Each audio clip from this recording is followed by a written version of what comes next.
On the 25th of October 2007, 6 members of the French non-government organisation Zoe's Ark were arrested in a child trafficking scam. Zoe's Ark alleged that 103 children were orphans from Darfur in Sudan. They were to be adopted by French families who had paid nearly $3,500 per child. However, according to French Foreign Ministry spokeswoman Pascal Adriani, many of the children were Chadian and not orphans. The children were then kept in an orphanage in Abesh, Chad. Australian Ruth Chapman was in Chad for 2 months at the beginning of the year when rebel militia attempted to overthrow the Chadian government. She was volunteering with an Australian family for the SIL International Language Development Organisation when the civil unrest broke out. The group sought refuge in this orphanage in Abesh. Hi, I'm Ruth Chapman. I'm 21 and I went to Chad for 2 months over January and February. I went over with an organisation called SIL. And the people that I was with had a project with the Mas Elite people out near Sudan, most of which are in refugee camps out along the border of Chad and Sudan. And so we took off on the 3-day journey out to Hajar Hadid, and we didn't quite make it because the conflict broke out. We ended up in a town called Abeshe most of the time, in an orphanage. That's where Zoe's Ark, l'Arche de Zoé in French, were taking the children to send to France, right? Yes, that's right. In fact, I was staying in the orphanage where those children were kept. What was the version of the story you heard from the people who were in the orphanage?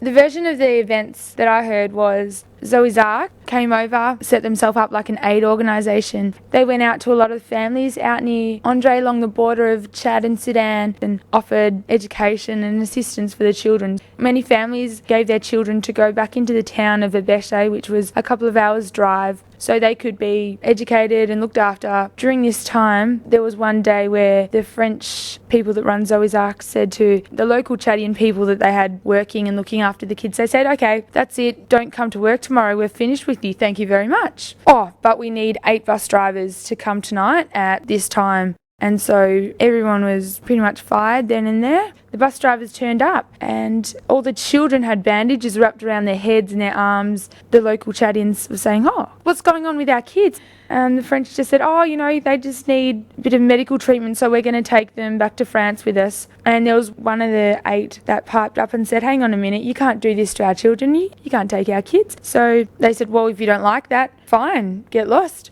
Did they say that it was child sent to France to be adopted? No, I don't think they mentioned that. They just said that they were going to take them back to France. They didn't know what was going on, but 7 of the locals drove the kids in the buses anyhow to the airport.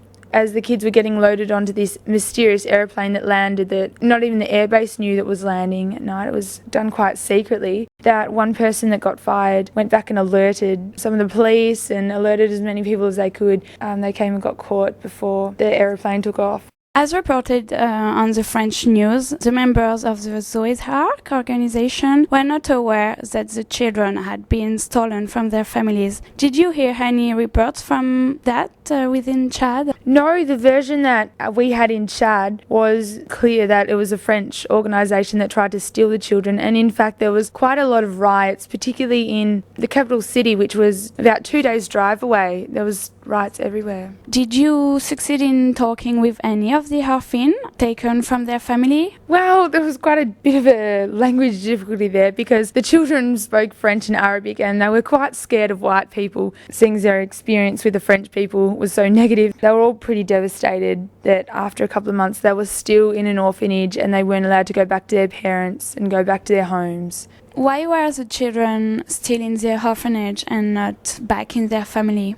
Well, even though the events happened in November, the children were kept up until about March in the orphanage for so long because the corrupt Chadian government wanted to get money out of the French for this. And so they thought, we'll keep the kids as long as we can to see what we can get out of them. That's what rumours were going around. That's what everyone believed because lots of the families kept coming and asking, can we have our children back? Can we have our children back? But the orphanage weren't allowed to let the children back. The ladies that ran the orphanage were pretty much doing the best that they could and they wanted to release the children back to their families, but they were told that they weren't allowed to, otherwise they'd get kicked out of Chad. Do you think that the violence in this country was a reason to steal these children? If the children actually were orphans like they were claimed to be, then maybe it would have been worthwhile to send them over to France to be adopted, but because they still had families and they weren't even from the Darfur region. Can you develop that for us? The association said that the children were from the Darfur, but in fact they were lying. There's quite a lot of violence going on in the Darfur region in Sudan at the moment, where there's thousands and thousands of people being killed by their own countrymen.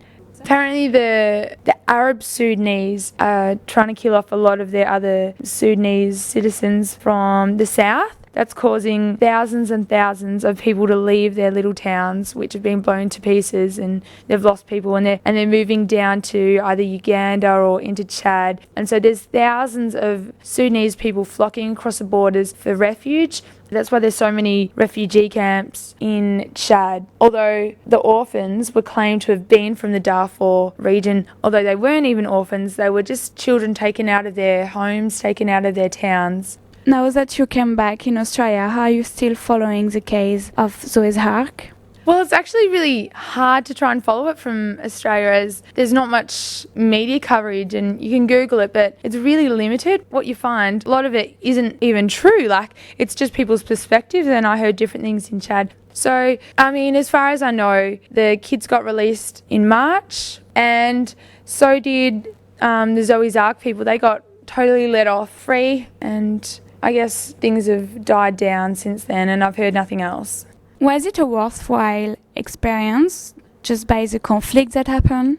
Yeah, despite all the conflict, it was absolutely a very enriching experience. I guess it really opens your eyes to a lot of things that happen over there. You could learn about them from Australia, but going and being amongst a nation with so much bloodshed and civil unrest, it really gives you a greater perspective of the world and lives, the way that people live their life on the other side of the world.